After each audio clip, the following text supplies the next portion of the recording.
Your kid is keeping a record, not on purpose, not anywhere you can read it. But somewhere behind those eyes, a picture of you is being assembled, slowly, out of ordinary Tuesdays. And by the time they're 25, that picture will be finished, and it will be permanent, and you will never get to see it. Here's the thing about that record: it has no line in it for your salary. Your kid does not know what you earn. They will not know for decades, and when they finally find out, the number will explain nothing to them because they've been measuring something else the entire time with an instrument you can't see in a currency you may never have thought to spend. So let's climb the ladder one more time. Same man. Six incomes: zero, 30,000, 60, 100, 250, a million a year. Except this time there's a second dial turning alongside the first one, and it's the one that actually matters. Your kid is getting older while you climb. 4 years old at the bottom, 22 at the top. Same child watching the whole thing, taking notes you'll never read. And here's what makes this one worth 20 minutes. The house gets bigger at every rung. The car gets better. The vacations get real. By any measure you'd have used at the start, you are winning. You are giving this child a life you did not have, which was the entire point, which is the only reason you climbed at all. And your kid's favorite memory of you is going to come from the rung where you had nothing. That's not a sentimental line. It's a mechanical result. And there's a specific reason for it, and it isn't the reason people usually give. By the end, you'll see exactly what your kid was measuring, why the climb couldn't touch it, and the one thing you handed down that you never meant to give them at all. 6 rungs, 1 kid. Let's start at 0. 0. Your kid is 4. You are broke in a way that keeps you awake. The rent is a problem.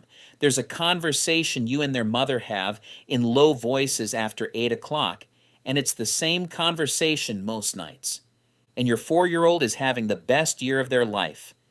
Because at 4, a kid cannot see poverty. It's invisible to them, not because they're naive, but because they don't have the comparison yet. They've never been in another kid's house. They don't know what a house costs. The apartment is small, and small to a 4-year-old is not a deficiency, it's a fort. What they can see is you. And here's what's true, and what you will never forgive yourself for later. You are home. It's 2 in the afternoon on a Tuesday, and you are home because there's nowhere for you to be. And the emptiness that's slowly killing you is, to a 4-year-old, the greatest gift anyone has ever given them. You build something out of a cardboard box. It takes 40 minutes. It costs nothing. You do it because you're crushed, and it's the only thing in your day you can do well. That box is going to outlive every vacation you ever pay for. And you won't believe that when you hear it. Nobody does. It sounds like the kind of thing people say to make poverty feel survivable. But your kid isn't grading the box on craftsmanship or expense. They're grading it on the fact that you were sitting on the floor for 40 minutes and nothing else in the world was happening. There is no version of that available to you at any other rung, at any price. 20 years from now, at a table, someone will ask your kid for their happiest memory of their father, and they will not hesitate. It'll be the box, or the walk, or the fort in a room you could barely pay for. And you will sit there and take that like a punch because you remember that year as the worst of your life, and they remember it as the best of theirs. And you are both completely correct. That's the first thing to understand about the record your kid is keeping. It isn't measuring your success. It's measuring your availability, and at 0, tragically, catastrophically, you have never been more available. And this is the part that makes the whole ladder cruel from the very first step. The thing your child values most is the thing your failure is producing. You are handing them the best year of their life by accident, as a byproduct of the worst year of yours, and every single move you make from here to fix your life will spend that down. 30,000, Your kid is 7. You have a job. The panic is gone. And this is the rung where your kid learns to lie to you, because at 7, the comparison arrives. They've been in other kids' houses now. They've seen a trampoline, and they come home carrying a piece of information they don't know is dangerous, the knowledge that other people have more. There's a form on the fridge, a school trip. It's $90 and it's due Friday, and you've been not looking at it for 4 days. And your 7-year-old, who has watched your face while you not look at it, says, I don't really want to go anyway. It sounds boring. They're lying. They want to go. And they've just made a decision at 7 years old, without any help from anybody, that your feelings are more fragile than their disappointment. That's the moment, right there. That's your kid taking on management of you, and once a child starts doing that, they never fully stop. You didn't ask them to. You'd be horrified if you knew. But they watched your jaw when the form came out of the backpack, and they filed it, and now they're editing what they ask for based on what they think you can take. And they're good at it. That's the thing about kids. They're not reading your words, they're reading your face, and they've had 7 years of practice with no other subject to study. They can read you from across a room. They know which day of the month it is by how you sound in the kitchen. You have never once fooled them, not for a single evening. This is the real cost at 30,000, and it's not the trip. It's that your kid starts curating you. They stop bringing you the full inventory of what they want. They pre-approve their own requests, and the list gets shorter every year and it never grows back. Here's the part that should stay with you. They're not ashamed of you. That comes later, or maybe never. At 7, they're protecting you. It's an act of love, and it's costing them something, and they'll do it silently for the next 11 years. And this is the one you'd want back, not the $90. If someone told you the trip was going to cost your kid the habit of asking you for things for the rest of their life, you'd have found the $90. You'd have found it that night. But nobody tells you because it doesn't look like anything. It looks like a 7-year-old saying a trip sounds boring. 60,000. Your kid is 10. These are the years. Right here. This is the peak, and it lasts about 4 years, and nobody realizes it while it's happening. Because at 60,000, the money stops being a character in the story. The trip gets paid for without a conversation. And you're not gone yet. You're working, but you're home at 6, and Saturday belongs to nobody but you. And your 10-year-old sees something they will never see again. They see you be competent. You fix the bike. That's it. That's the whole thing. The chain comes off and you flip it over in the driveway and you fix it with your hands while they hold the wrench. And to a 10-year-old, this is functionally a superpower. They see you solve things. Not buy solutions, solve them. There's a difference, and kids can feel it even if they can't say it. And it's not about bikes. It's that a kid needs to see a problem enter the house and get handled by a person, because that's how they learn that problems are handleable. Every problem you outsource is a lesson they don't get. It's a fine trade. You're buying back time, and the time is real. But the ledger, they're keeping records who held the wrench, not who paid for it. This is the rung where your kid thinks you can do anything, and you're close enough to touch, and both of those are true at the same time for the only stretch of their entire childhood. Every rung above this one buys you the ability to purchase the solution instead of being it. And your kid's record does not distinguish between a man who can't afford to fix something and a man who pays someone else to. Both of them just look like a father who isn't holding the wrench. You'll spend the next decade improving your family's life and never once suspect that you passed the summit at $60,000 a year in a driveway with a bike chain. 100,000. Your kid is 13. The house is better now. The car is newer. Everything you can point at is objectively improved. And this is the year your kid stops asking you to come. It happens over something small, a school play, a game, And you're there technically. You're in the parking lot on a call you couldn't move, and you walk in 20 minutes late and catch the end. You did that twice, maybe 3 times. That's all it takes, because your 13-year-old ran the numbers, the same way you run numbers, and concluded that asking has a cost. Asking means possibly being disappointed. Not asking means never being disappointed. And 13-year-olds are ruthless optimizers of their own dignity. So they stop asking. And here's the trap. To you, it looks like independence. It looks like your kid growing up. You tell people they're becoming very self-sufficient, and you'd be proud when you said it.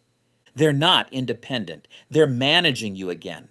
The same skill they learned at 7 with the form on the fridge, upgraded for a new situation. At 7, they hid what they wanted to protect your feelings. At 13, they hide it to protect their own. And here's how you could have caught it if anyone had told you what to watch for. It's not that they got quieter. It's that they stopped asking twice. A kid who asks you to come and gets a no and asks again next week is a kid who still thinks you're available. The second they only ask once, they've stopped running the experiment. They've got their answer. That's the switch that flips at 100,000. The management stops being generous and starts being defensive. And you don't notice, because the visible things are all improving. There's more house. There are better birthdays. Your kid says thank you and means it, and you read that as the relationship being fine. The relationship is fine. It's just becoming a relationship between a provider and a recipient, and neither of you voted on that. And it happened in the 20 minutes you spent in a parking lot on a call. 250,000. Your kid is 16. This is where it gets complicated, because now your kid is old enough to see the whole machine. They can see the money. They can see the hours. And this is the hard part. They can see the connection between them, which is something they couldn't do at 10. You buy them a car. It's a good car. It's a genuinely generous, loving thing to do. And you enjoy doing it more than almost anything you did that year. And your 16-year-old loves it. They're thrilled. And somewhere underneath the thrill, there's a second thing running, and they'd never say it out loud. And it's this. They know what the car is. The car is an apology, not a cynical one. You didn't buy it to settle a debt. You bought it because you love them and you finally could. But your kid has spent 3 years watching a pattern. You're gone, and then something arrives. Gone, then something arrives. They've learned the exchange rate, and they're 16, so they take the car, and they're grateful. And they also know exactly what it cost and who paid. Here's the cruelty of this rung. They're now enjoying the thing that took you. The car is possible because of the hours. The good school is possible because of the hours. Everything they have because you weren't there. So they can't even be angry cleanly. Every complaint they could make gets undercut by the car in the driveway. They'd have to be ungrateful, to be honest. And they're not ungrateful. They know what you did. They know it was for them. So they just don't say anything. Forever, possibly. And the not saying calcifies into something they'll carry into every relationship they ever have. Because what they've learned at 16 is that love arrives as an object, that absence is what love costs, and that complaining about the absence makes you ungrateful for the object. That's not a lesson about you. That's a lesson about how the world works, and they'll be testing it on other people for the rest of their life. And you interpret the silence as everything being okay. Your kid is doing well. They've got a car, good grades, no complaints. By every metric you have access to, you have succeeded. And your kid has quietly filed you under something they'll spend their 20s trying to name. $1 million a year. Your kid is 22. They introduce you to their friends now, and listen to how they do it. They use your title, or your company, or a sentence about what you built. It's a good introduction. They're proud. That pride is real. Don't let anyone tell you it isn't. But notice what it is. It's a description of your position. Ask them to introduce you without mentioning what you do, and watch them stall. That's the record. 22 years in. You've become an institution rather than a man. You are a thing they are from, the way a person is from a city. And here's how you know it's happened. They never ask you for anything. Not money. Obviously not money. They've got money. But they don't ask for your opinion either. They don't bring you problems. They tell you about things after they're resolved, cleanly packaged, no help required. They're handling you. Same skill, third upgrade. At 7, it was to protect you. At 13, it was to protect themselves. At 22, it's just habit. A 15-year-old reflex of not bringing things to dad, running on its own, long after the reason expired. You have more to give them than you've ever had. You've got money, time. You can finally take a Tuesday off, and there's no mechanism left to give it through because the two of you spent 15 years building a relationship that runs on delivery, and there's nothing in the protocol for a father who just wants to sit down.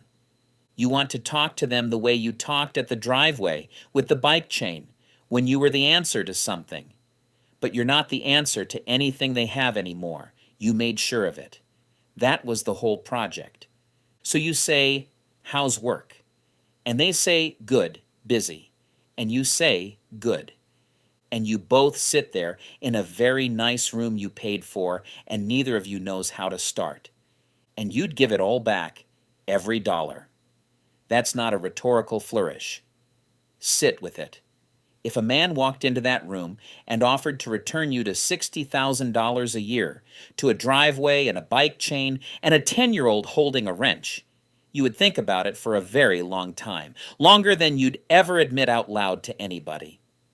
So what was your kid actually measuring that whole time? Not money. That's the easy answer, and it's too easy.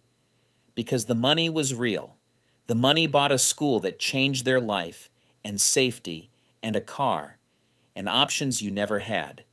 If you'd stayed at 0 for 22 years to be home for the boxes, your kid would have paid for that in ways that show up on a very different ledger. Nobody who's actually been broke gets to romanticize that. So it isn't that money doesn't matter. That's a lie people tell from the top of the ladder. Here's what they were measuring, whether they had access to you. Not time exactly, access. Whether bringing you something was a thing that worked, and run the ladder back through that lens. And it's not a story about income at all. It's a story about one skill your kid learned at 7, at a fridge, with a form on it, the skill of not asking, and then practiced for 15 years until it was permanent. That's the whole video right there.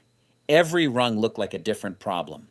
The money at 7, the parking lot at 13, the car at 16, the silence at 22.